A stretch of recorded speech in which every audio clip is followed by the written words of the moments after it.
Mostly, It would be good for me, I'd be 280. those aren't daily drivers. They buy it for investment like that.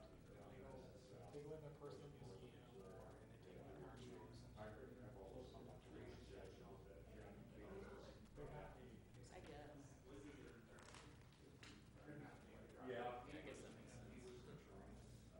No, it doesn't. Yeah, well, I mean, It's even worse if you don't drive it. I mean, if you're paying more, I guess it makes sense. I guess You don't should drive it. all I over guess Fraser. don't drive it. Since, by the way, well, I guess that would be, I always say it's an expense, a car's not a, it's like it's depreciating asset, but like maybe those kind of cars aren't. Maybe they don't, yeah. And again, if you park it in your museum or, but Yikes. people like make up have that frame of reference. A car is to drive, and so, I mean, why would you? All these years, I was a, well, options like that. My sister's in DNA and we're Scottish.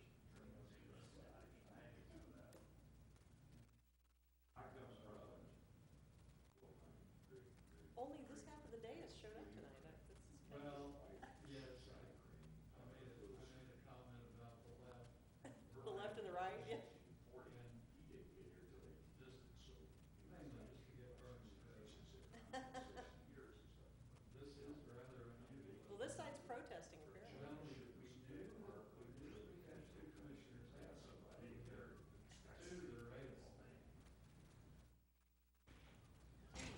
Half is protesting.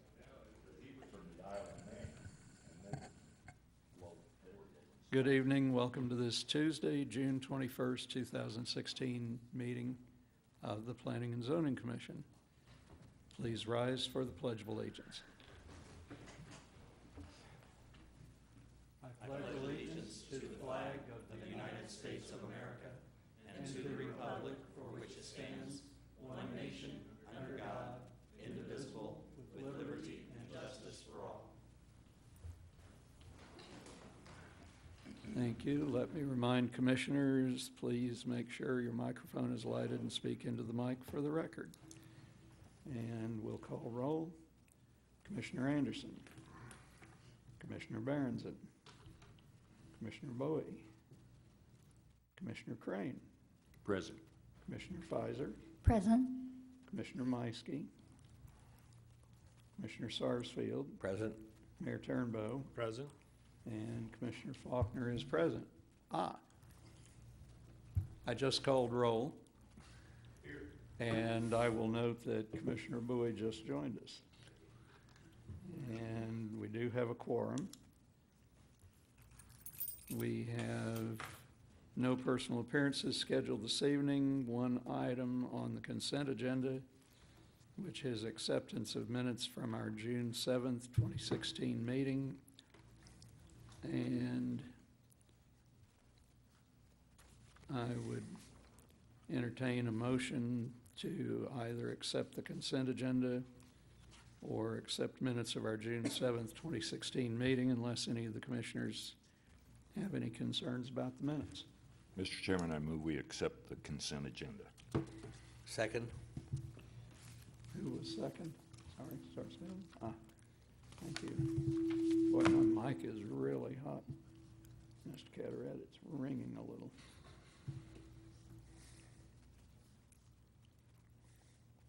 So we have a motion by Commissioner Crane, second by Commissioner Sarsfield to accept the consent agenda. All those in favor, raise a hand, please.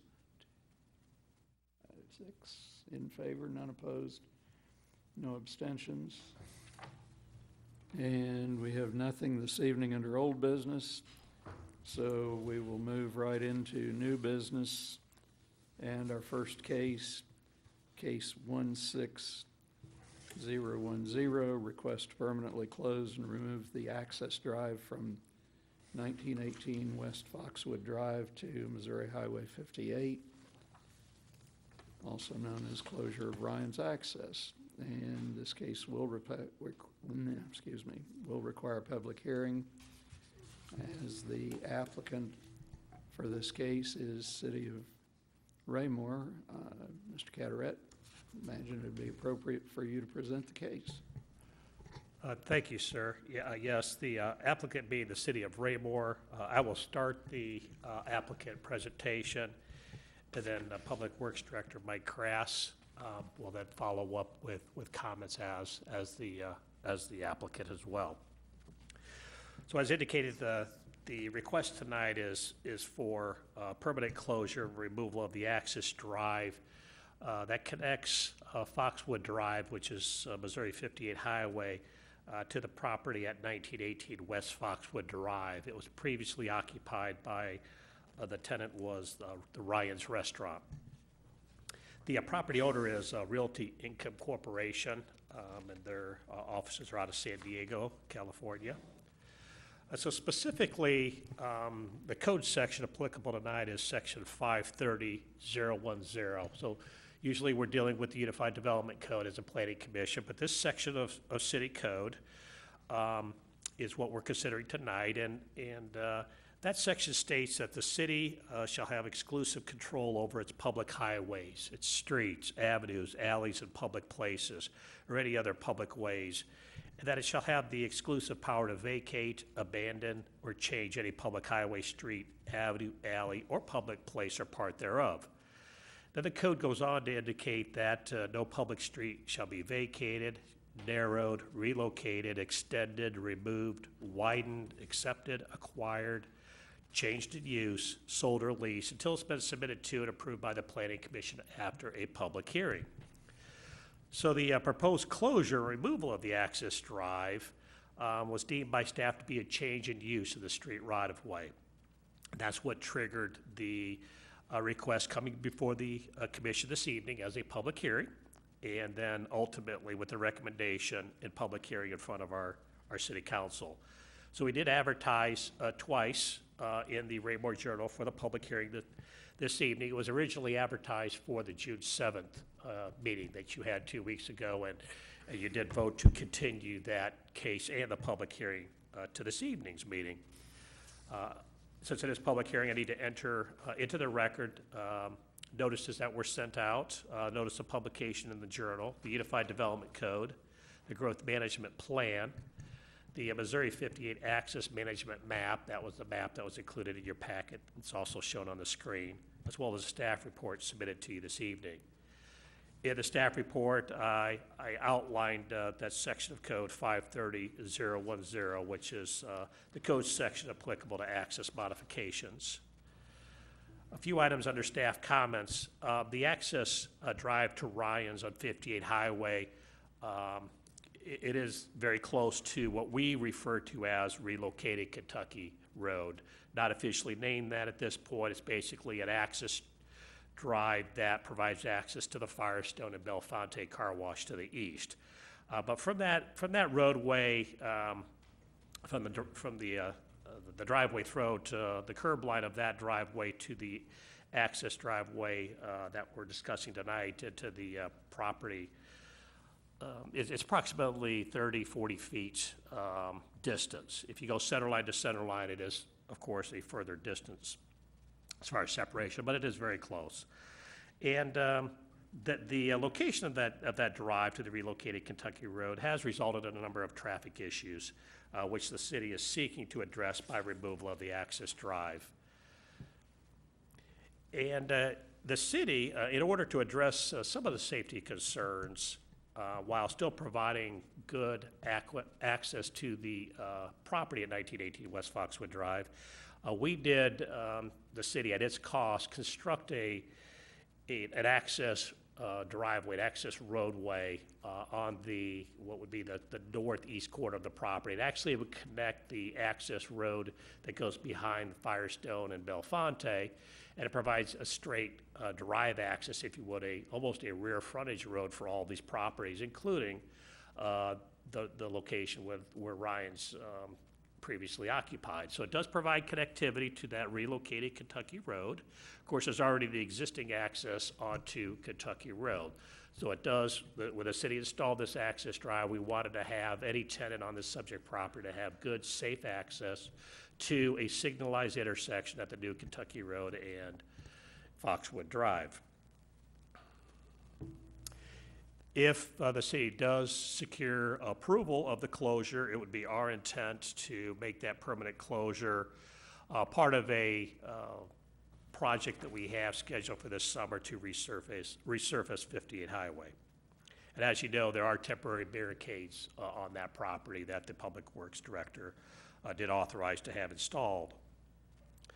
For this request, staff has submitted proposed findings of fact for your consideration, and staff does recommend that the commission accept these proposed findings for this case for the permanent closure and removal of the access drive from 1918 West Foxwood Drive to 58 Highway, to forward it to the City Council with the recommendation to permanently close and remove the access drive. So at this time, I'm going to turn it over to the Public Works Director, Mike Krass, for additional comments. Thank you. Thank you, Mr. Carteret, Mr. Chairman, members of the commission. Just to give a little historic perspective on this driveway access. This driveway access was constructed as part of the Ryan's site after the completion of the improvements to 58 Highway in the early 2000s. The intent of this access was to provide some access management in the area. The access was never intended to be a sole access to the Ryan's property, but to be a shared access between the Ryan's property and the abutting property, which was proposed to be developed, and it was, at that time owned by the Dean family. Subsequent to that, the Raymore Galleria came in and developed the site. It was determined that to better fit everything, that Kentucky Road be moved slightly to the east. Also, at the same time the Raymore Galleria was coming in, the city was undergoing a transportation master plan, which was completed about the same time, and that was the first time that it was contemplated to relocate Kentucky Road to the west, or to the east rather, to provide additional spacing from Dean Avenue. It was recognized that traffic was going to continue to grow, and congestion issues and other safety issues that the police chief will address would occur, and we were attempting to mitigate those. I think one of the things that again, historically, the population of Raymore has almost doubled since the time that access was put in. Its traffic on 58 Highway has increased significantly as you get west of Darrowby Road.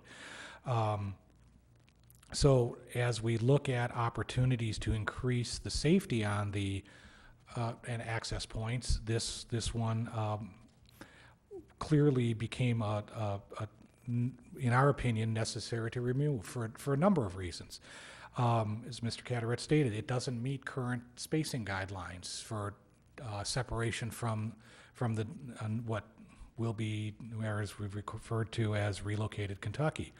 Recognizing that the intent always was for that access to provide access to the abutting property as well, the city did, for safety reasons, provide another access further north that provides adequate spacing away from 58 Highway, also provides a direct connection to Kentucky Road. Current standards, as outlined in the Transportation Master Plan, which is referenced and included as part of the Growth Management Plan, is that any driveway that is constructed along 58 Highway as an arterial road requires a deceleration lane. You saw that just recently on the site plan to the property that is developing on in the southeast quadrant of Dean Avenue and 58 Highway. So really, as traffic has grown, as congestion has grown, this driveway location has the significant potential of creating safety problems, and has really, with the modifications we've made, with the modifications we are going to be making to Kentucky, has really outlived its usefulness. And with that, I will ask Chief Zimmerman to supplement my testimony. Yep. Thank you. Thank you, Mr. Krass. Good evening, Commissioners. This is the first time I've ever been in front of y'all. As has been indicated by Mr. Carteret and Mr. Krass both, my part of this equation is the safety out there in that area. And I've got just a few numbers to give you all that will hopefully illustrate the safety concerns that we have with that entire area. We did just a quick study of the accidents that have occurred in that area. And over the past about 2 years, from June of 14 to June of this year, there have been 35 motor vehicle accidents, both injury and non-injury, and some serious injuries in that instance. In the 500 feet that's between Kentucky Road and the unnamed road that's just east of Ryan. So what's been referred to tonight as the Kentucky Road extension, or where Kentucky Road will come out. So in that 500 feet, we've taken 35 motor vehicle accidents in about 2 years.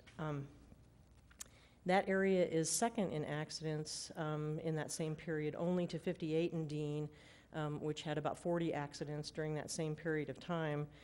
But that intersection, if you're familiar with the area, which I'm sure you all are, sits just over 400 feet to the west of this area. So again, you could logically make the assumption there that we've had 75 accidents in about 1,000 feet there. Which is a pretty significant response by our police officers to an area that's just over 1,000 feet, or just under 1,000 feet long. And for those who aren't familiar, it is important to note when I talk about that 1,000 feet, that west of Kentucky, on the north side of 58, is Belton. And so we're not even taking accidents in that area of that stretch of 58 highway. So those 75 accidents that I'm referring to are all in that area that's on the south side of 58 and on the east side of Kentucky. So lots and lots of accidents that are occurring in that area. And when I mention that, I thought I would, mention to you all as well that I was actually rear-ended in that area in my police car. And those 16-year-old girls were sure surprised when I got out of the car. So, and I'm going to talk a little bit just for a second about the accidents that we're having there. Only 2 of the 35 accidents that I mentioned occurred outside of times that would be considered business hours. So whatever business is going to go there, these accidents are all occurring during those daylight and business hour times that people would be accessing any type of business that would be located at that spot. Unrestricted access onto a busy street like 58 is always problematic. And when I say unrestricted access, that without traffic control, obviously. Even with the stop sign that's located at Kentucky Road, several of the accidents have occurred because individuals pulling from Kentucky have failed to yield the right-of-way when they've pulled out onto 58 Highway. So even having traffic control sometimes, there are still issues that we deal with individuals failing to yield the right-of-way. And in a significant number of the accidents that we took at that location, there were rear-end accidents and lane change accidents that occurred because the drivers were distracted. And in reading all of those reports in preparation for coming before you all tonight, a number of the drivers, because there's so much to distract individuals in that area, we're looking for businesses to turn in. We're trying to change lanes because they were trying to get to the Galleria, or they were trying to figure out the address of the location that they were going to. So a lot of the rear-end accidents and the lane change accidents that we took were distracted, not the typical distracted driving that you hear with cell phones and things like that, but distracted because of the volume of businesses and the amount of traffic referred to by Mr. Krass that is there now that wasn't there back when the driveway to Ryan's was placed there. So I'd be happy to answer any questions that you all have. The police department spends an inordinate amount of time taking accident reports in that area, and so restricting access from any of those driveways there obviously would make it beneficial to us. Mhm. Anybody have any questions? Yeah, thank you, I do- Chief Zimmerman. I do have a quick question. Yeah, Commissioner Bowie. You said 35 accidents. Just out of curiosity, how many of those accidents actually were somewhat directly or indirectly based on this injury? Actually, there are no accidents where anyone was actually coming out of that entryway. Many of them were in front of the entryway and coming out of Kentucky. So no one actually exiting the Ryan's driveway. Okay. Thank you. Other questions? No? Thank you. Thank you. Let's see. I think this is probably a good time to open the public hearing. Mr. Carteret, do you agree? Yes. Okay. So I don't think we're going to have massive public turnout on this, but during a public hearing, we always request that anyone wishing to speak on a case come forward to the podium, give us your name and address for the record. I don't really think we need to ask you to limit your time this evening, and normally we would say if you're in support of a previously stated position, please state that instead of repeating the position. But again, don't think I need to worry about that. So the public hearing is now open. So be brief and succinct, Mr. Chairman. That's what I heard you say. So That's fine. I'm not necessarily noted for that myself. I will do my very best. Commissioners, I am Kurt Peterson with the Polsinelli Law Firm, 6201 College Boulevard in Overland Park, 66211. Here on behalf of our client and the owner of what we'll call the Ryan's property, which is Realty Income Corporation, which I'll just refer to as Realty or Realty Income during my remarks. Right out of the gate, as we'll flesh out for a few moments here tonight, the property owner is opposed to, under this current procedure, closing the access, that's the subject access onto 58. I will note that there's been a lot of discussion with Mr. Zur and city staff in the preceding, 2 or 3 weeks. And so that continues. It's just the hearing came tonight, so we'll go ahead, as you know we must, and put some remarks into the public record, but continue to work with city staff. Also a thank you for those that were involved in the decision to allow us to have a continuance and to be here tonight. Really appreciate that. That was a real courtesy. So thank you. With that, the brief remarks for the record, Commissioners. First, Realty Income, kind of factual basis to begin. Realty Income purchased the property in November of 2006. As was noted by professional staff, the access, that is the subject access point tonight, was installed on or about 2001, before Realty Income purchased the property.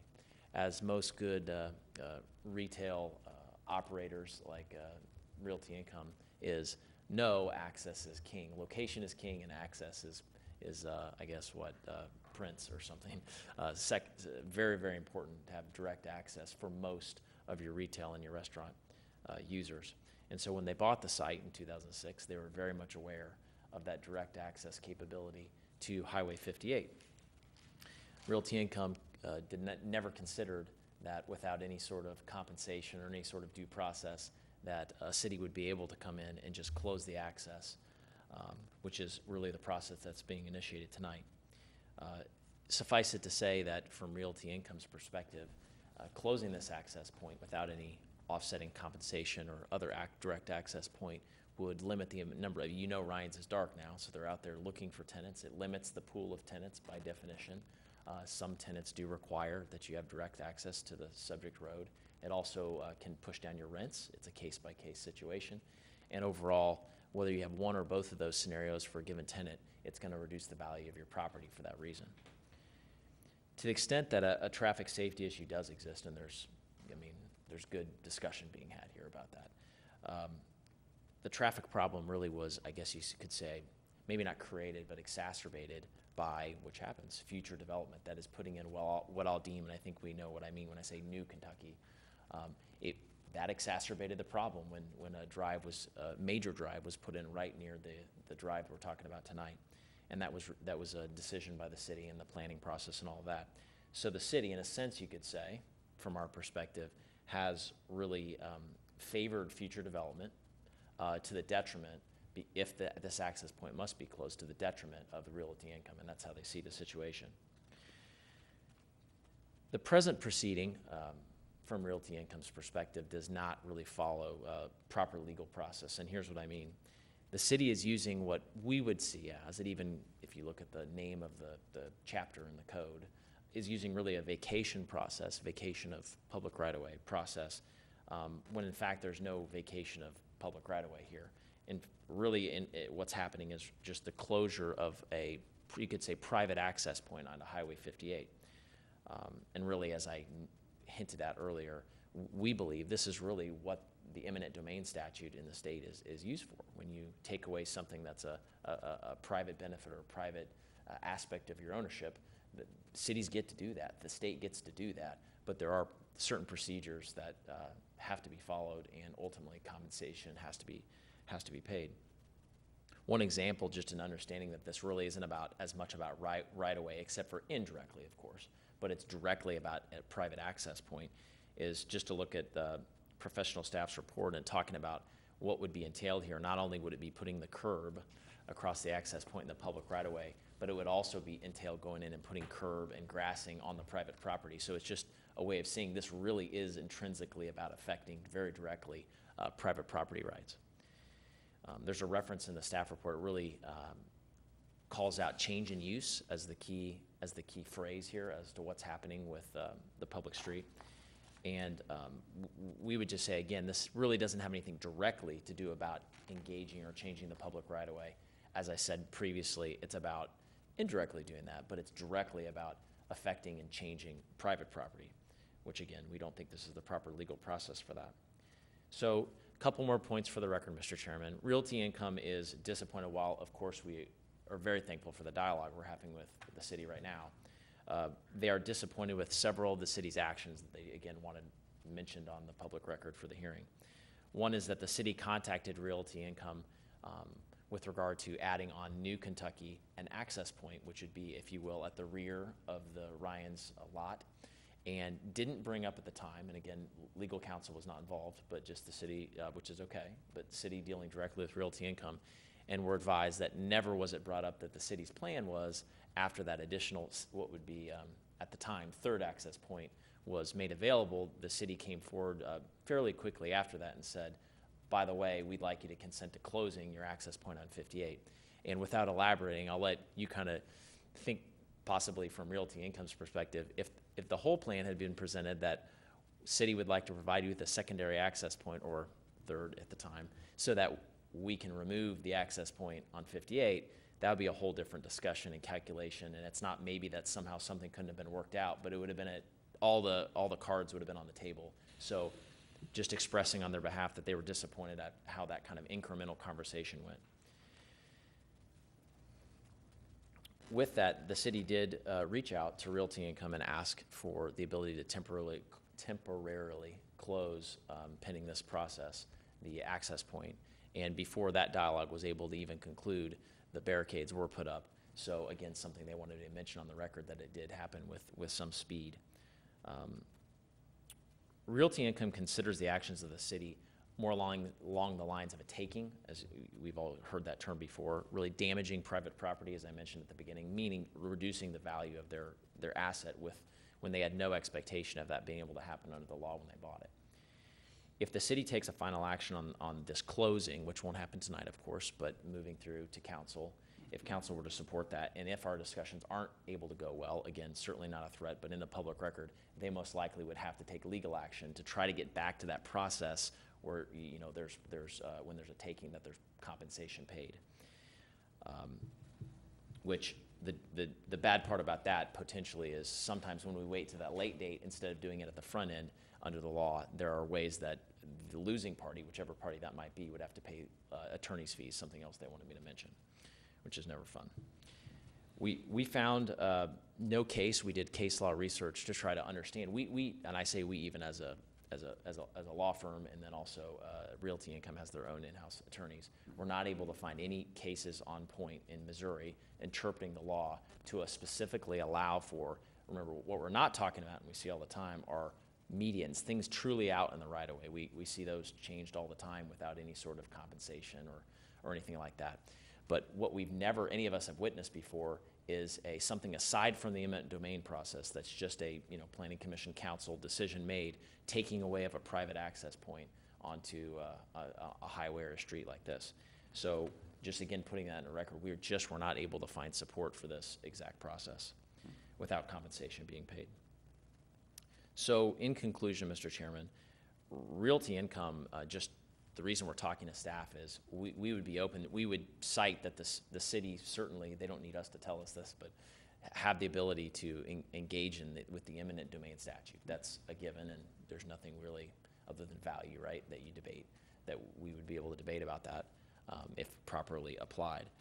But something that we are talking to professional staff about that may end up back before you is, as we seek to, in due time here, redevelop that site and hopefully put 2 buildings there, we really think that I call it mid-block access point. So taking the subject temporarily closed access point and sliding it over to the midpoint of that entire site so that it provides much more distance between Old and New Kentucky, if you know what I mean, on the west and east respectively. And we have that planned in before professional staff. It's not proper to really get into that tonight because that's not what this public hearing was called for. But for full disclosure, that rounds out the discussion, at least from our perspective, that we are hoping that possibly that could be something in due process, in due time, that could be acceptable. And then, of course, we would support closing the current access point. With that, Mr. Chairman, I would be happy to answer any questions, but thank you for, again, the continuance to be able to be here tonight. Yeah, thank you, Mr. Peterson. And while he's available, commissioners, do you have any questions specifically about what Mr. Peterson has said or for Mr. Peterson? Mr. Zerr. Yes. What I see here is that the commission is just looking to decide to close it. You know, the mechanics of how that is done is all left up to the city and the city council, correct? That is correct. Your analysis this evening will focus on what you normally would focus for development and potential options, which would be health, safety, welfare issues for the community and what you see as the applicant or as the best options under the application at this particular point. I understand that Mr. Peterson brought up a number of legal issues and legal concerns. That is absolutely for staff consideration and for city council level consideration from a standpoint of the safety and any arguments that Mr. Peterson made related to the location of this current access point. That would be for Planning and Zoning Commission's consideration as far as I'm concerned. Well, I know many of us, and for many, many years, have talked about how dangerous that area was, and I understand what our police chief is talking about. So that kind of tells me where we need to go. Yep. As far as, good evening, as far as direct access to the old Ryan building or another building that might be built there, the 2 new buildings that were just built recently in the last couple years, the Firestone building and the car wash, they're going to use the same road to get back to the entrance of their property is in the rear of their property. And it doesn't seem to be affecting their businesses at all. And it's a much safer intersection turning there at the light and more importantly, turning back out on 258. Now, in the old Ryan property, they have a little bit of a benefit there because of the new access that is proposed, excuse me, to the rear of the property is on the east side of the property, and the permanent one or the current one is still going to be on the left side of the property. Is that correct? On Kentucky Road. Yes, sir, but I do want to Krause? clarify. Thank you, Mr. Chairman. I do want to clarify one thing. That access to the east is in place. It is not a proposed access. It has been completed and is functioning. Okay.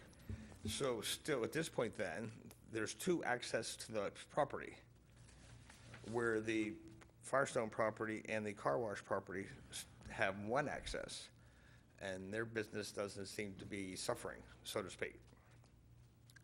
That's just an observation I made. Mr. Zer wanted me to correct.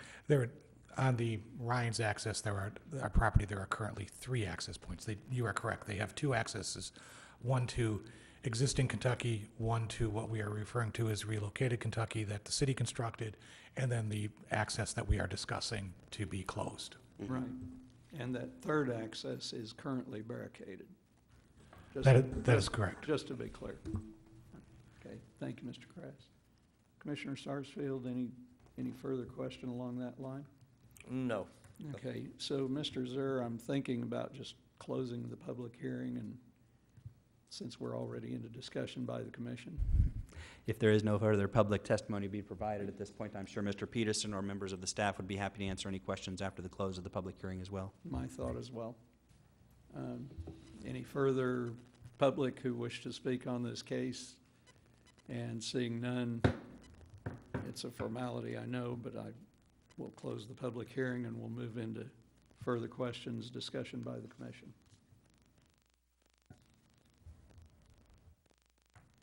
Mr. Chairman, Commissioner Crane.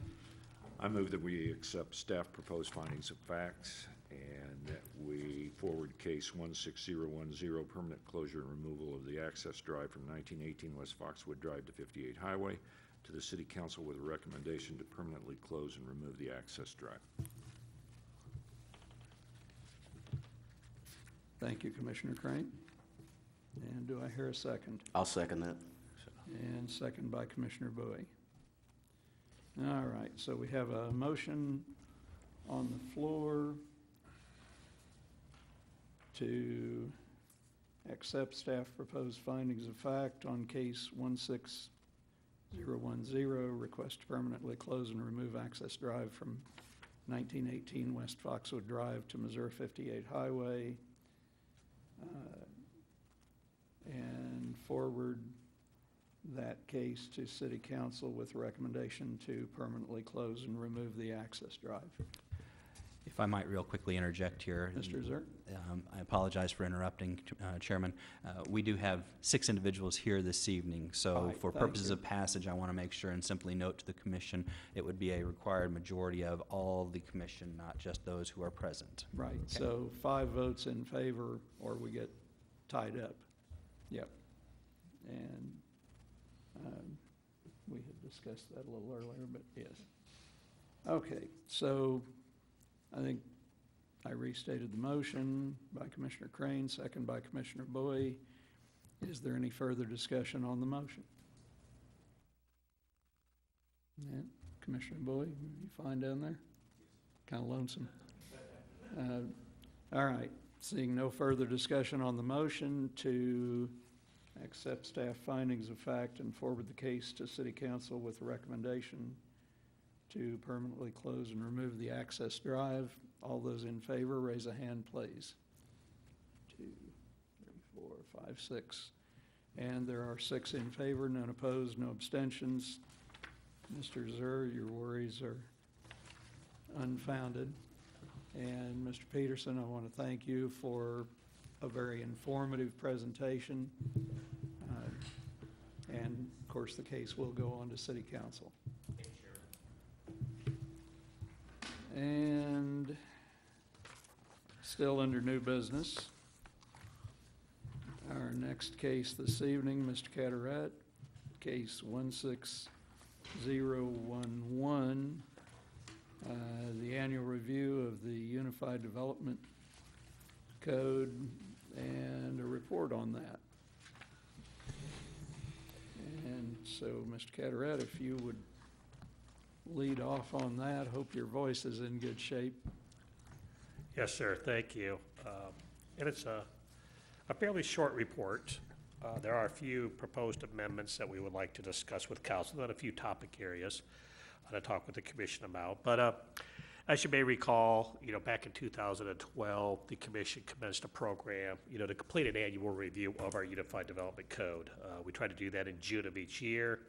So staff prepares a report, outlines things that have happened over the previous year, and then we try to identify any concerns or issues that come up with any provision of the UDC. So typically what happens with this process is on a day-to-day basis, as Mr. Eanes, Mr. Krass, myself, we're administering the UDC, there may be a provision or a question or an issue that comes up, and we just jot it down. We note it's something for us to think about, to look. Maybe there's a way to make an improvement in the code, or maybe it's something that we need to add to the code or even remove. That's generally the process that leads up to our annual review, because as you know, we do amendments during the year occasionally if a very specific topic does rise to the level of needing attention outside the annual review. So since our last annual report a year ago, there were 3 amendments to the UDC. 2 of the 3 were based upon annual reviews. So we did in January of 2015 and in September of 2015, we did proposed amendments as part of an annual review. In December of 2015, we had a very specific amendment that dealt with sidewalk on corner lots. That was to try to alleviate a question that had come up from the city council. So that was the last amendment that we did back in December of 2015. So this evening, there are, I believe, 3 items that we are bringing forward to the commission, topics we would like you to consider. The purpose of what we're bringing forward to you tonight is for you to advise staff, direct staff, if we need to move forward with an amendment. So these are proposals that we think need to be brought forward for a formal amendment, but obviously we need the commission to consider that as well. So the first item deals with our erosion control enforcement. So, for a number of years, we certainly have raised erosion control as far as importance, where it's becoming more and more critical for the city to ensure that erosion control measures are installed and properly maintained. And really it's the maintenance question that we're bringing up tonight. We believe some clarification needs to be done to the language in the code. Right now, and this concern is really more dealing with the tracking of mud and debris onto a street from a construction site. So we have contractors and subcontractors working on construction sites. And certainly not particularly this time of year when it's so dry, but when we have wet weather, spring and fall, mud could easily be tracked down into the roadway. Our current code says that the responsible party has to correct that deficiency, meaning clean up the road from the mud and debris within 2 regular business days. The problem with that is, 2 regular business days, if you happen to be living on that street, you're driving through the mud mess that's on your street, you're tracking it onto your driveway, into your garage, into your home. 2 business days, we believe, is just too long for them to correct a deficiency of having mud and sand and rock that's spilled out onto the roadway. So what we're proposing to do is shorten that time. And what we would propose, as far as language, is if a deficiency has been determined to exist. And what that means is Mr. Crafts has an individual, an employee that is responsible for erosion control enforcement. They go out before work ever starts, make sure it's installed properly, and they monitor it to make sure that's being maintained. So if they see a deficiency, they let the responsible party know. And what we're proposing here is that notification from the city staff will be done by one of several methods. It would be a personal contact with the responsible contractor or the permittee or the property owner. It could be a telephone call to the individual. If nobody's on site and there's a problem, they could perhaps get a hold of them by the telephone or through email, or simply by posting notice on the property if they can't contact them anyway. Right now, the code doesn't really say how contact is made, so we want that to be clear. And then the way the contact would be made is that if it's made between the hours of 7 a.m. and 12 noon, then the deficiencies have to be cleaned up by 5 o'clock that day. So in essence, they have to get out there almost immediately, certainly within a very short time period, to correct that deficiency.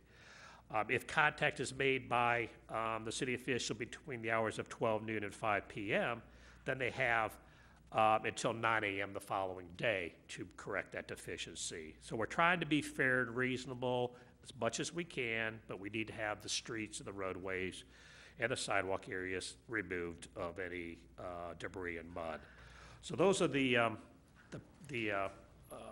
proposed revision we have under the erosion, control chapter of the UDC. Again, Mr. Krass, Mr. Eads are both here if they want to add to that at all, if you have questions, but perhaps we'll just leave it at that and see if you have questions before we move on. Sure. Any questions on that part of the case? I have a question. Commissioner Boyd? So the key here is to narrow it down to a specific way of contacting in terms of email, telephone, what have you, as opposed to leaving that particular part out of it. I didn't know, in my mind, I'm not sure that you actually need to break it down to that level. I understand the days and maybe get it done as quick as possible, but I don't know if you want to, limit it to those three, actually name those 3 or 4 types of contact. Just something I'm thinking kind of off the top of my head. Then the other thing is you say email contact with the contractor. Is that constituted by an email out from here to there, or an email response after we've sent an email out from here to there? It would be intended for the city staff member to send the email advising the contractor there's a deficiency. I believe, the order we would want to do, and it's not intended to be an order, Yeah. but I believe the approach would be personal contact's always best, especially if the contractor's there. We're going to tell them immediately. Sure. And then if not, at least you want to have that personal call so you can talk about what the issue is. Email, is not quite as, perhaps as responsive as talking directly to the individual, but it may be if we can't get them by phone or in person, we need to try to get a hold of them. Mm-hmm. And with everybody, carrying cell phones, and for the most part, that email seems to be a decent way of trying to contact them. Posting notice would be the last resort, but somehow we need to provide notice. And typically, in most of our code sections, we do indicate how notice is provided. So it seemed to be consistent here. Usually notice is done by mail because of, a violation we'll contact by some, form of mail. This is, because it's such a short time frame, we had to go beyond mailing a notice to an individual. That's why we wanted to identify it. Okay, thanks. Well, while we're stopped there, I think I've got one easy one and one tougher one. So the section by 5 p.m. the day contact was made, if contact was made between 7 a.m. and 12 noon, or 9 a.m. the following day if contact was made between 12 noon and 5 p.m. So I always worry about these things, but I suppose there's not an expectation that staff is going to be working after 5 p.m.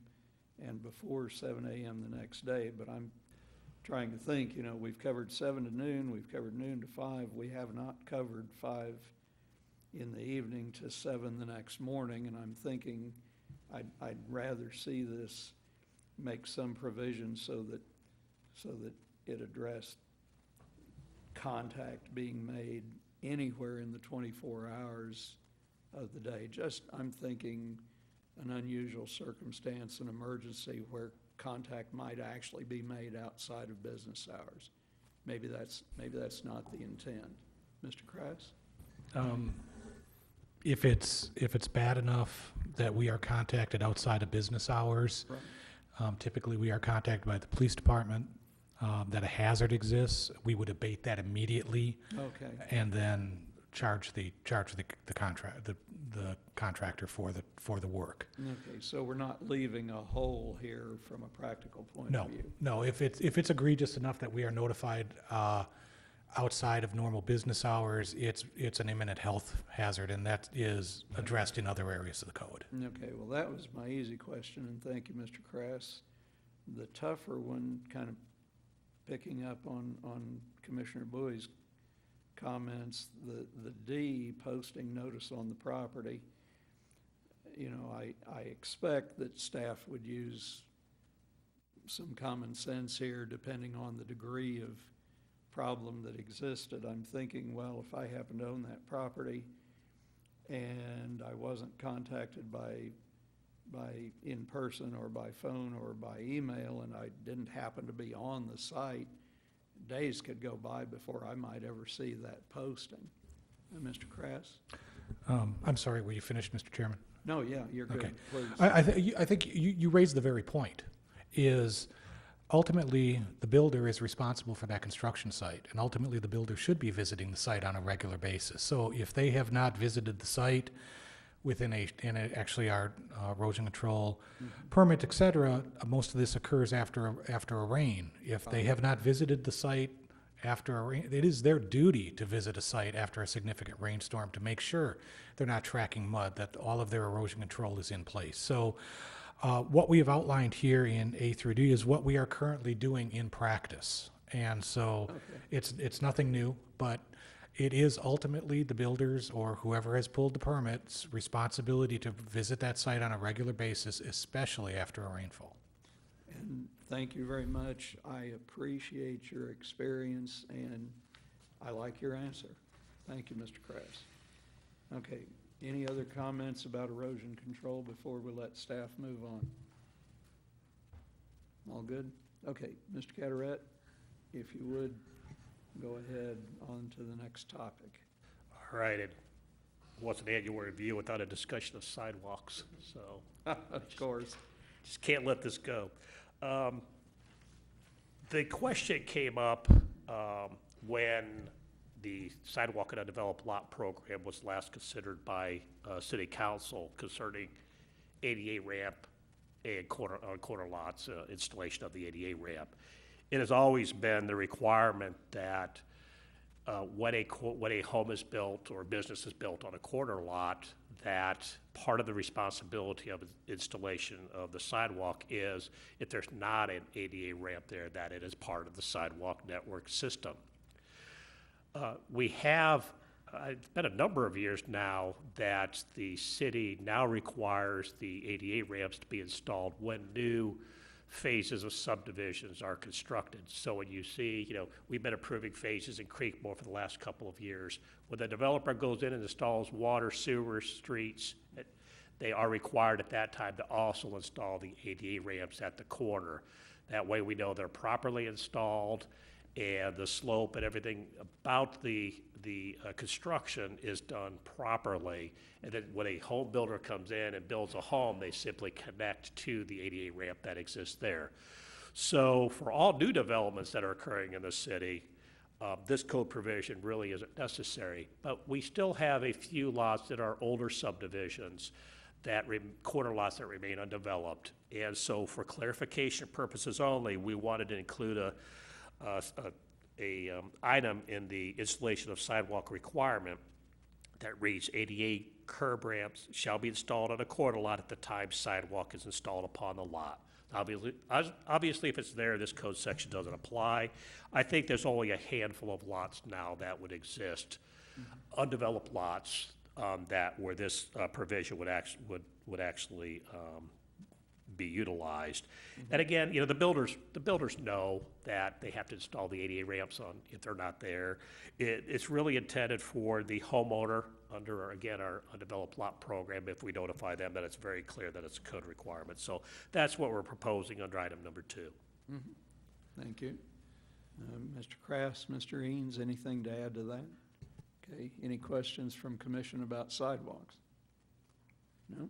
Okay, well, we didn't give you much of a break. Oh, Commissioner Sarsfield. Just one point that a neighbor brought up to me, because babysitting our grandchild a lot, and what is ironic, on my street, across the street is where the sidewalk is. If you go east, you come to Park. Now, there's this ADA curb access point there. But if you're crossing over Park, because you want to go either north or south, you have to, there's no ADA sidewalk access across the street in the middle of the block. I know we don't have many streets like that, but since the sidewalks aren't on both sides of the street, you're there, and even if you want to go left or right, just something to think about for later on, for any surprises that might come up. Interesting. Mr. Krass? I'd like to address that. You know, for safety reasons, we do not encourage mid-block crossings. We want people to cross at the streets, at the corners. There is, The corner. This is a T. Yeah. I kind of, I don't know exactly where, but I kind of pictured the T, so. even then, it is a mid-block on the other side of the street. And so if you have cars parked there, someone crossing the other way, it does create a visual hindrance there. That's why we want to encourage folks to cross. I think what I'm hearing, and I don't know if we want to go to the detail, if we could find that on the map, and my computer's stuck on the login screen, but if we could find that actual case on the map, picture's always worth 1,000 words. So what I understood, just to check, see if I've got the correct vision, but what I'd call the top of the T, the continuous part of the T, is the side of that street with the sidewalk. Is on the other side of the street. The split side with the vertical part of the T, the split side doesn't have sidewalks on it. So if you're walking, you come to the T, you really can't go left or right on your side of the street because there are no sidewalks. Correct. And you also don't have an ADA ramp on the other side. Correct. Okay, that's what And you are crossing legally at an intersection. right. It's not a four-way intersection. I it's a T. understood Mr. Krass's point. It seems like this particular spot, which hopefully we don't have more than a few of these in the city, but it sounds like this particular spot is a catch-22. You can't really win either way if you're trying to use the ADA. What I've showed you on your screens, unfortunately, it's a little bit older aerial. was gonna So we're not say, I'm seeing not- the I'm not- sidewalk. I'm not sure who has that you're who has referring a to. visual except, Yeah, none of us have a None of us have. None of you have it? come down here, there's one working. So Oh, yeah, overlook, just move your mouse. now, I did, mine's stuck at all. Really? Okay. Okay. I can put it on the screen. Yeah, so Overlook and South Park Drive, picture's worth 1,000 words. Thank you, Commissioner Sarsfield. Because, well, that's exactly what I was picturing, sidewalk on the continuous part of the T. Next street down. Oh, okay. Just same difference, yeah. Well, I don't see any. Where's Lakeview? Oh, Lakeview? Yeah. Do I go south? Which one's Lake? Is Lakeview to the north here? I don't know. We're too close to Okay. Take a short break, or can I just be absent for a minute? yeah. See, the sidewalk is on the side of the street where the red car is, and it ends here. The sidewalk on Park is across the street, so unless you're coming here, it's like driving into a dead-end street, you gotta turn around and go backwards. To get from here to the entrance of all places, there's a park. Because the park is right over here.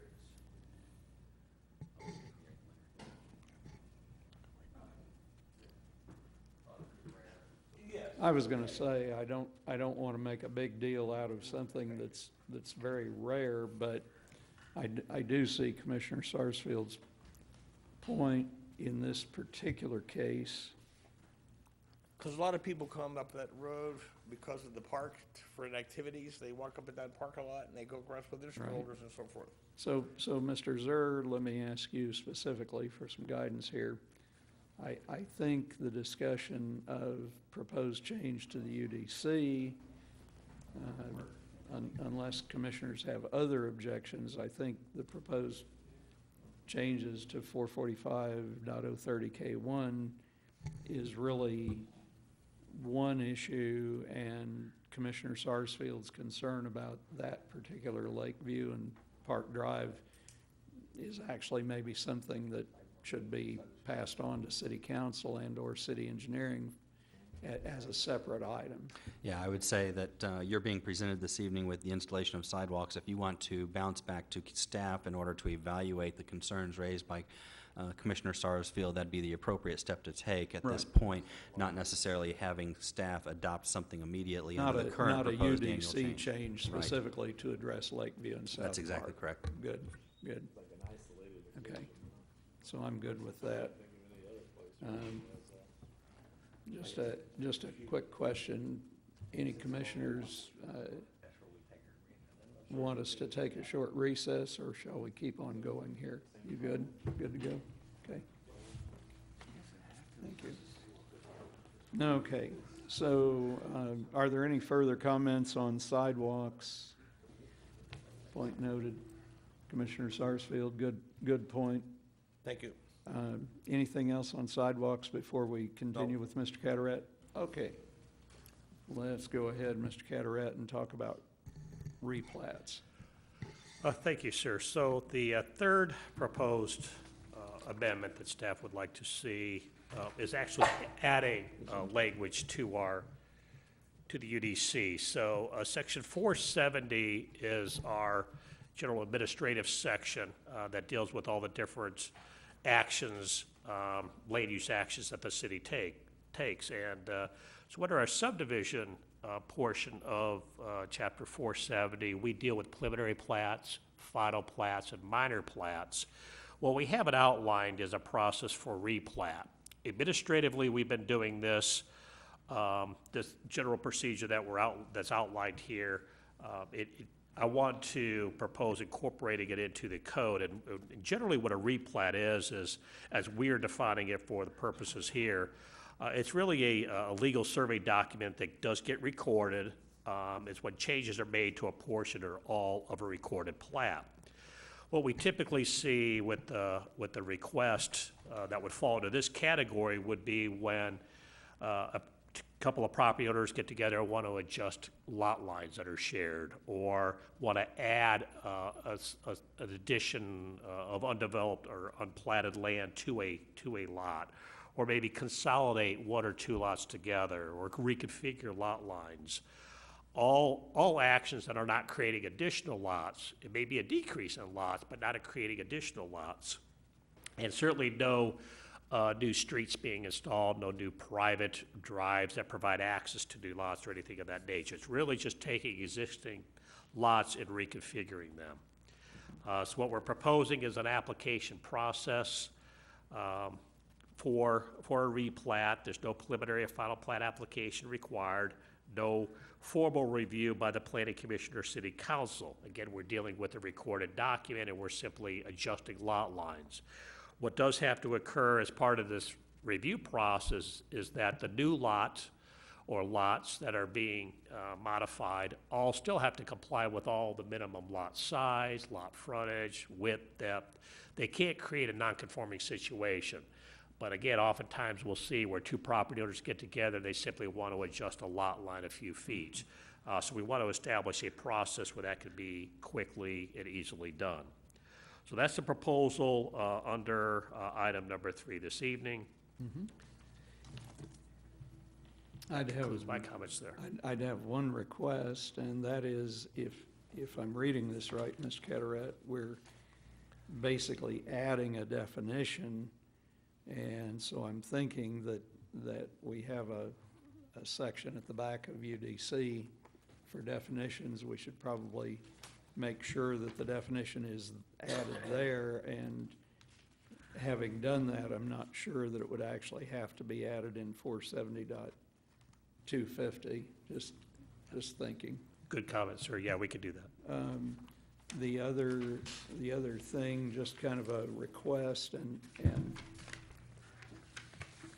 I'm not quite sure because I didn't study other parts of 470, but if this proposed change, which is all new language to the UDC, if this is similar to something that's already in UDC, if we proceed forward with that, if you could make that comparison for us. If this is completely unique to replat, then I'm fine with it coming forward. I was just thinking, and of course I can ask you again if we take this forward as a case, but would be a question of is does this make replatting similar to a process that's already in UDC? It deals with the division of property, not necessarily the subdivision of property. Right. So it is similar to other actions, but what's different about a replat is we're not creating a new lot. We're not Right. adding a lot. If somebody wanted to take a large, let's say a 3-acre tract and divide it into 2, that's actually a minor plat. They're creating an Very additional true. lot. Not a replat. A This- replat is okay. simply modifying lot lines. Okay. Well, again, I guess the way I was looking at this is what I would call an administrative action. I know we have some administrative actions in code today. I was just kind of looking to get comfortable with this by saying, okay, this is really a similar administrative process to something else, if there is in fact something else in code. So I'm not looking for an answer tonight, I'm just trying to start a thought process. Mr. Zur. From a practical standpoint, where I see these most often for a replat is 2 houses with a vacant lot in between, and both houses decide we're going to buy 1/2 and spread our side yards so that they replat to 2 Right. lots instead of 3 lots is where you're most often finding this. So it's not a alteration, you're not subdividing an individual separate like Mr. Carteret had indicated, but that's where I see these most often. It's already in a subdivided, actual subdivision. Well, the two things that I see tonight, and I don't want to try to decide a case that's potentially out in the future, but the two things I see is, number one, it sounds like this is already an existing process, it's just not documented in UDC. And number two, when I see what appears to be, administrative review by the community development director, I'm already comfortable with that. So I'm not trying to decide the case ahead of time, but that's the kind of basis that I'm looking for to say, oh, this is all new language, but it's not a radical change to code, for instance. Can I add something, or no? Yeah, of course. Every time I Commissioner say something, you look around and you don't know who's No, I'm sorry. That's all right. I wish we'd moved you in a little closer. Yeah, I probably should have. I look at the first part of this as a definition, probably should go in the definition part. Right. But I think the rest of this may not fit there. In other words, the first part of this in terms of number 1, where it talks about what a replat is, that might be a good spot for definition. Right.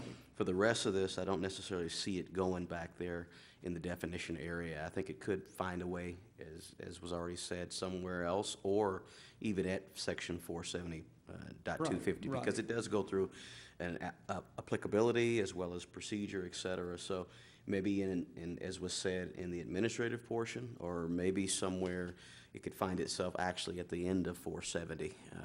So I don't want you taking this whole chunk and putting it into definitions, because I don't think it all really goes there. And just to be clear, I was actually only looking for A1 Okay, to go in definitions. Yep. And, I'm not trying to be real specific that it has to move in its entirety.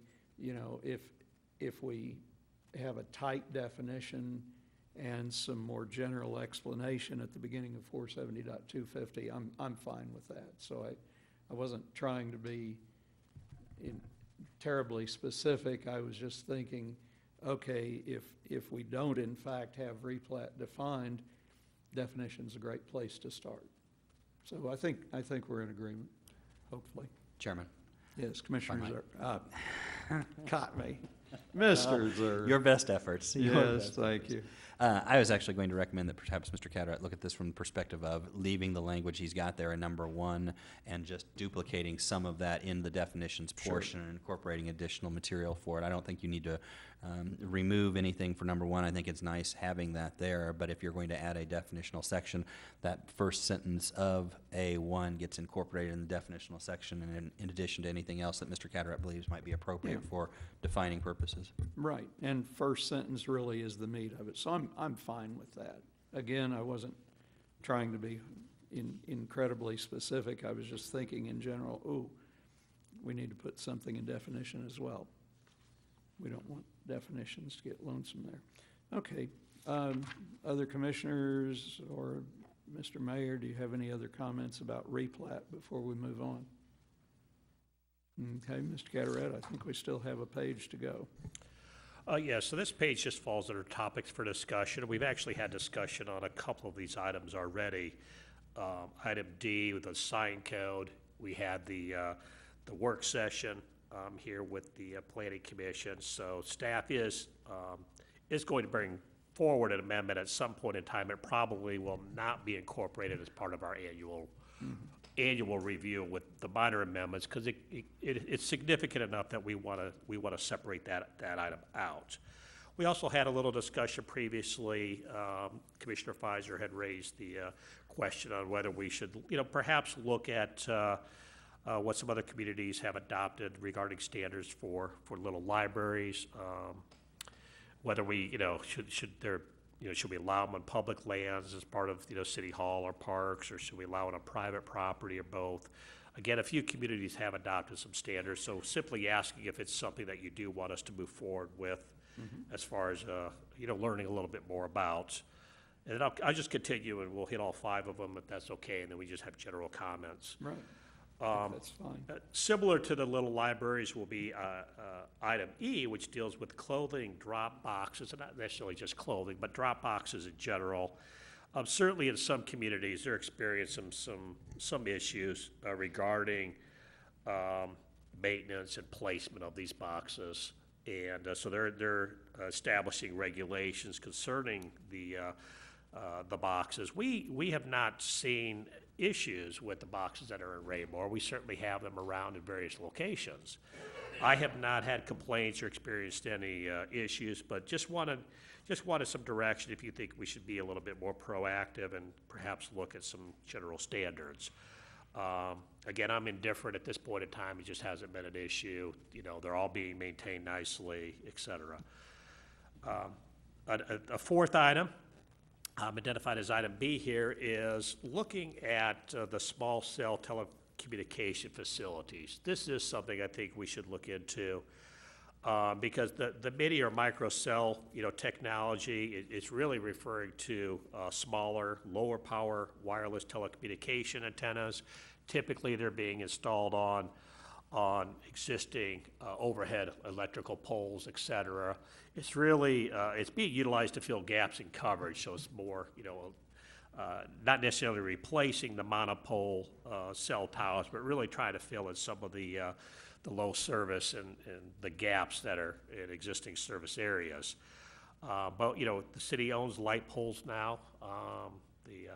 The light poles that are within the city limits. There still, of course, are some overhead power poles that are separate from this, are separate from city ownership. But it is something that we probably should look at as far as being a little bit ahead of the curve. We haven't had any requests in Raymore for the technology, but it's probably coming at some point in time. But I know there's a few examples out there we could do some research on. Then the last item, we've talked previously about accessory dwelling units. But I think as we move forward with our Community for All Ages initiative, looking at housing options will be a topic that there's going to be a committee of residents for the Community for All Ages initiative. And I think that's a topic that they would likely address first, and then come in with some recommendations, perhaps to the Planning Commission. But we want to look at micro living units, shared housing, and continue to look at accessory dwelling units and other housing options. So, but those are the 4 kind of topics that are out there that come in front of me occasionally in different publications and discussions. And so I wanted to kind of bring them forward and see if you feel we need to move forward on any of these items. We know we're moving forward on the sign code, of course. But I'm just looking for any comments or direction you may have and proceed from there. So that concludes the staff annual report of the UDC. Yeah, thank you, Mr. Carteret. In my mind, all of those potential topics for discussion are certainly worth further discussion, further investigation, whether we decide to act on them or keep them on a watch list. I also, though, want to take this particular time and offer the commissioners a chance, if there are any other topics on your mind or that come to mind. Certainly, I think we could add additional topics this evening, and then we'll talk about moving forward with this case, 16011. Mr. Chair. If I Yes, could, Mayor Turnbow. With regard to the clothing drop boxes, Jim, I know that Vicki has one there by her chamber office that is like a paper recycle facility, and they're constantly trashing stuff there that it doesn't fit the confines of that box or the reason for that box existence. I didn't know if there was some other kind of code that would help protect us for any other kind of collection facilities, the glass across the street or other paper recycling boxes that people might put up for drives or whatever. Are there, are not just to restrict it to the clothing drop boxes? Right. There, certainly when we look at our property maintenance and nuisance ordinances, it would fall upon the property owner at that point in time, maybe not necessarily the company that put the box there, but the property owner. If we had a situation like that, I think we could attempt to address it under the property maintenance code. What I would be more looking at is more of a registration or licensing for the entities that place the boxes there, so they're responsible for maintenance. But I certainly understand that. That's the reason communities are adopting these, because of the, in essence, drop-off of materials that really aren't part of the purpose of the box being there. Appropriate. Other comments from the commission? I was curious, if I will. Go ahead.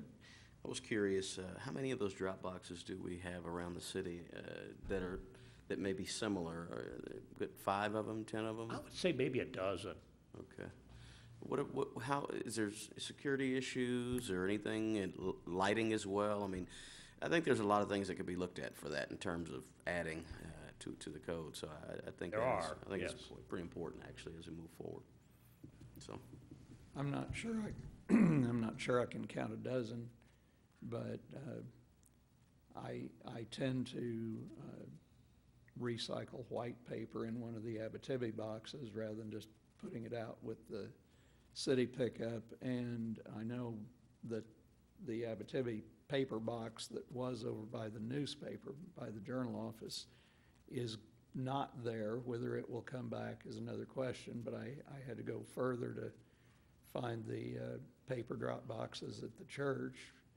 The clothing box by the Journal office is still there. I know there are, pretty much I can go east of the middle of Raymore or west on 58 and find a variety of different kinds of collection boxes. Don't remember that I've actually seen any that are much off of 58. Could be that I just don't know about. But I agree, definitely. I also break out glass, and I think, as I remember, Town and Country doesn't take glass in the recycle tubs, but Ripple glass sounds right there at Price Chopper. And I'm generally hesitant to pull up right close to it because sometimes it's very nicely kept. Other times there's just an awful lot of broken glass. People aren't as careful as they could be. And so, it's kind of a double-edged sword. It's a good thing to do, but it can become a nuisance. And trying to strike a balance so that it's useful to everybody and doesn't become a nuisance to anybody, that's a bit of a tough job, isn't it, Mr. Carteret? Certainly could be, yeah. And again, if there's a proliferation of them, and I think, other communities are facing that they're just not being, because individuals are dropping off materials that are part of the purpose of the box. And that's the real issue. Right. Trying to get those items removed, and who's responsible for that. Right. Obviously, we need everybody in Raymore to be respectful of the signs that are on those containers about what is and is not appropriate for them. Mr. Chair, can I ask one more question, please? Yes, of course. Eric. Commissioner Bowie. Bowie, sorry. Question for you. On letter C, you say, and just kind of educate me real quick so I can at least be thinking about this as we start to talk about housing and so forth. You say there are housing options that are currently not allowed in the city. Can you give me a few examples of those just for my own education? Yeah, if we start with accessory dwelling units, now we allow accessory dwelling units on our larger lot, you know, our acreage property, but we don't allow accessory dwelling units on smaller, more standard subdivision lots. That's one example. Shared housing not currently identified in our code, not defined what it really is and not allowed. Micro living units, tiny homes, not currently identified in our code, not allowed in our code. So those are some of the items as options. Not saying we should or shouldn't do that, but just some things that we as Raymore community haven't really gone through and addressed yet, but I think do need to be looked at. Okay. Right, and as commissioner to commissioner, a couple of areas that, Mr. Carteret, please correct me if I misspeak, but a couple of areas that we have moved forward, one of those would be what are called granny flats, and, you know, trying to allow older folks to age in place when their big house is more than they can take care of, but they don't want to go into a senior living situation.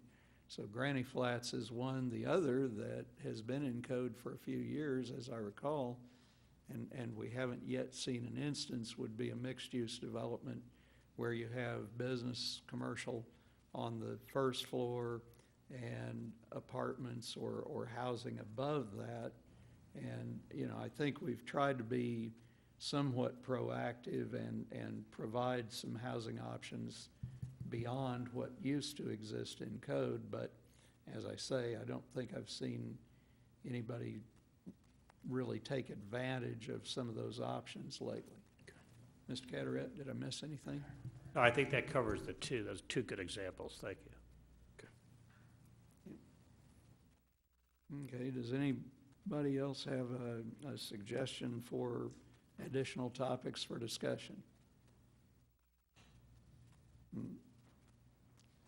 Okay, and Mr. Zur, I'm trying to think what would be an appropriate motion on case 16011. I don't think we have anything to send on to council with recommendations, so it's basically just the Planning and Zoning Commission's request or directive to staff on how to proceed with the three topics: erosion control, sidewalks, and replat that were presented tonight. And then I suppose we could include also anything that we wanted to provide staff for guidance on topics for discussion. That sound appropriate? That's how I would have put it. You're going to have a motion to direct staff for them to complete the drafts of the proposed amended, the amendments to the UDC, and further instruction to prepare materials for review and discussion with you as the commission on those four topics. Four topics? Well, I'm counting them as five, but I know how Mr. Carteret presented it. Sure. So he Five. combined little libraries and clothing drop boxes Right. as a similar item. But yeah, Those 5 items as Yeah. referenced on the back page for the topics of discussion, if that's the commission's desire. right. Thank you. Appreciate the guidance. Anybody else on the commission brave enough to try a motion on this? Yeah. Hiding there, I saw. Mr. Chairman, Commissioner Crane, thank you. I move that we direct staff to prepare cases on the 3 proposed changes to the UDC, and also to supply us with information on the 5 items for discussion.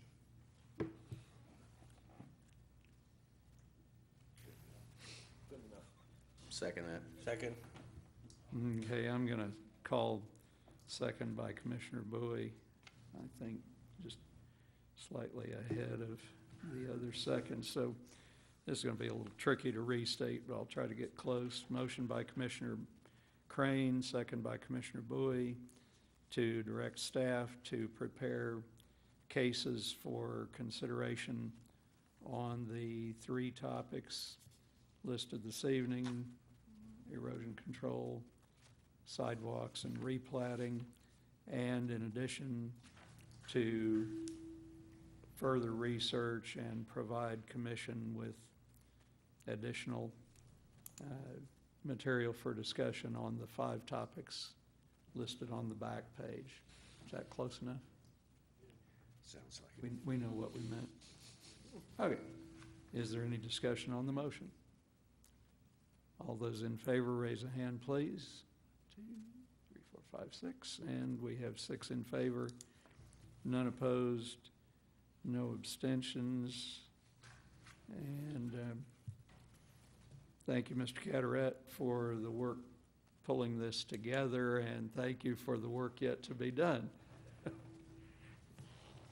No good deed goes unpunished, right? Yeah, well, I think it's the right thing to do. Okay, let's see. Mr. Zur, if you would, we'll give Mr. Carteret a break and let you present us with City Council report. I'm happy to do so. I actually had the opportunity to speak with Mr. Willerth, who in my absence was in attendance at the June 13th City Council meeting. During the course of that meeting, there were 3 items that he identified that I think are prudent for consideration, or at least follow up with this commission. The first is a Raymore Municipal Center conditional use permit. This was a public hearing, came before the City Council on the first reading. You would recall this was discussed and approved unanimously at the June 7th, 2016 Planning and Zoning Commission. It relates to the conditional use for construction of the municipal annex out back by the city. The second item, which was also considered by the Planning and Zoning Commission on June 7th, was the 5th Amendment to the Creekmore Memorandum of Understanding. Again, public hearing and first reading for that. You'll recall that involved the common area discussion, or I'm sorry, open space requirements for the subdivision and clarification with regard to maintenance of the low-pressure sewer system within the Creekmore subdivision within the Creekmore subdivision.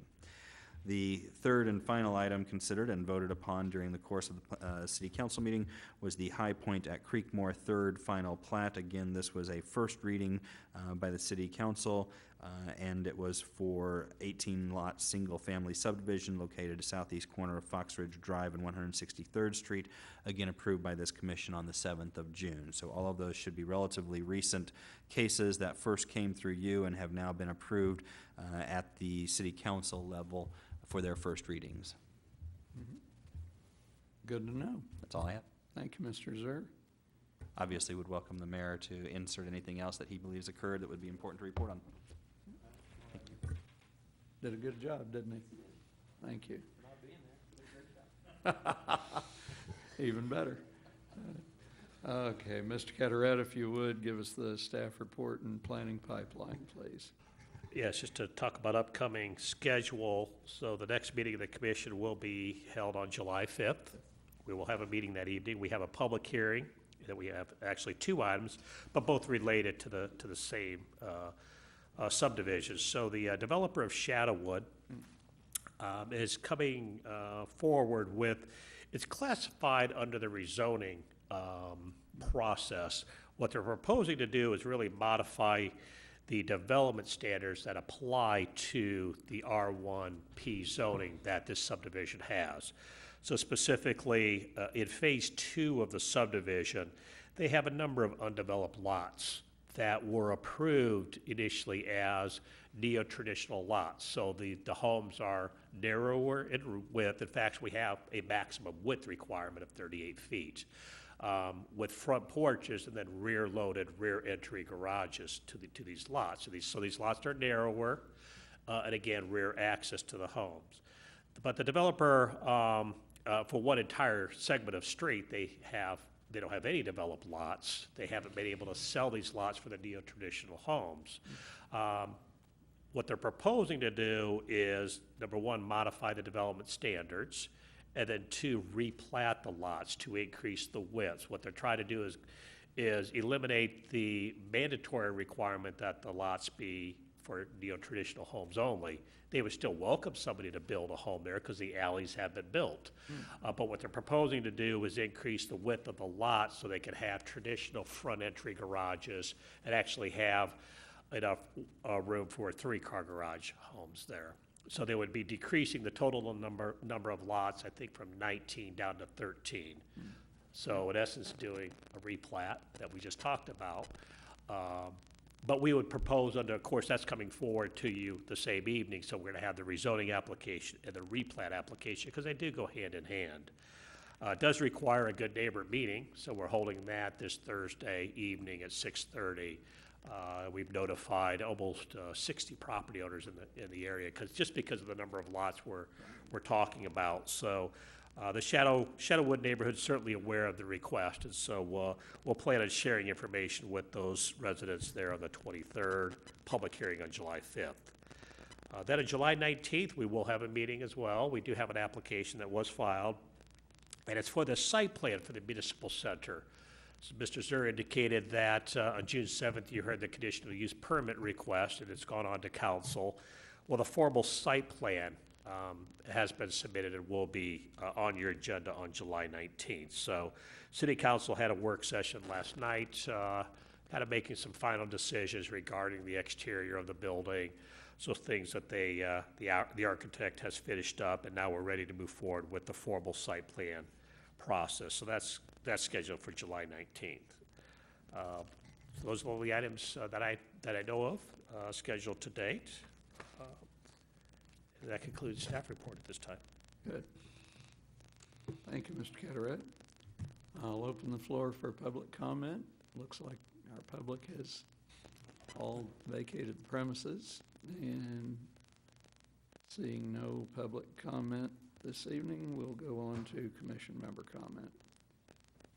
And Commissioner Bowie, if you don't mind, I don't want to inadvertently overlook you, so I think I'll start commission member comment with you. I don't have any comments. Thank you. I Okay, appreciate it. well said. At least I gave you an opportunity. Vice Chair Pfizer. No comment. Yeah. Secretary Crane. No comment. Commissioner Sarsfield. No comment. Mayor Turnbow, the floor is all yours. All right. Hey, thank you.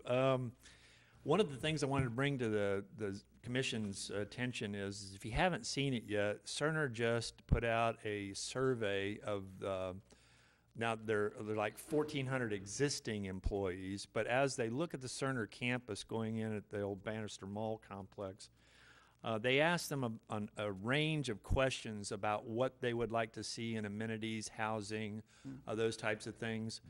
20-minute drive from work, we're here.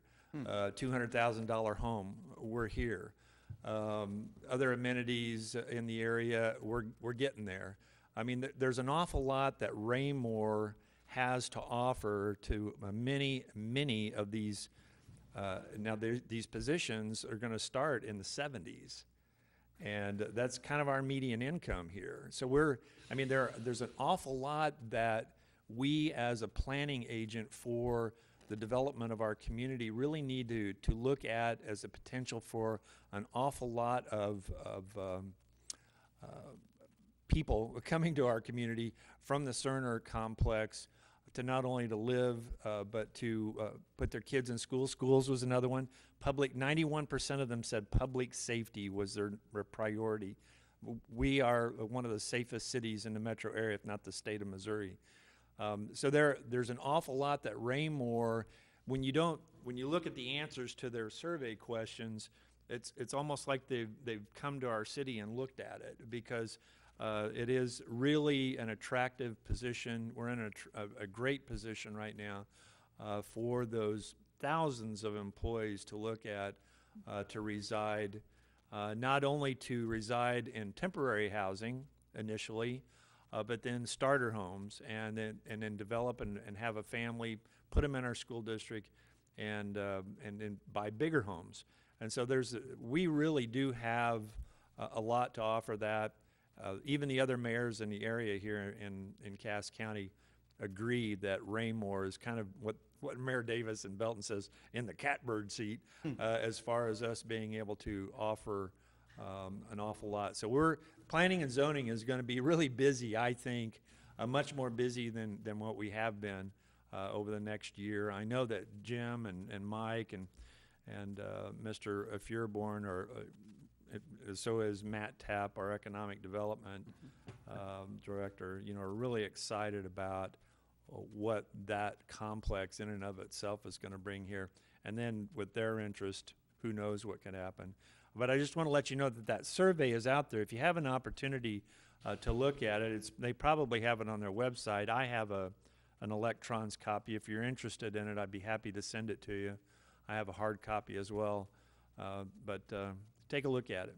And that's all I have. Right, so that would be Cerner.com as opposed to Raymore.com. Yes. To go look into I that. I don't think we've put it on our website, have we, Jim? Fine. I don't think we have.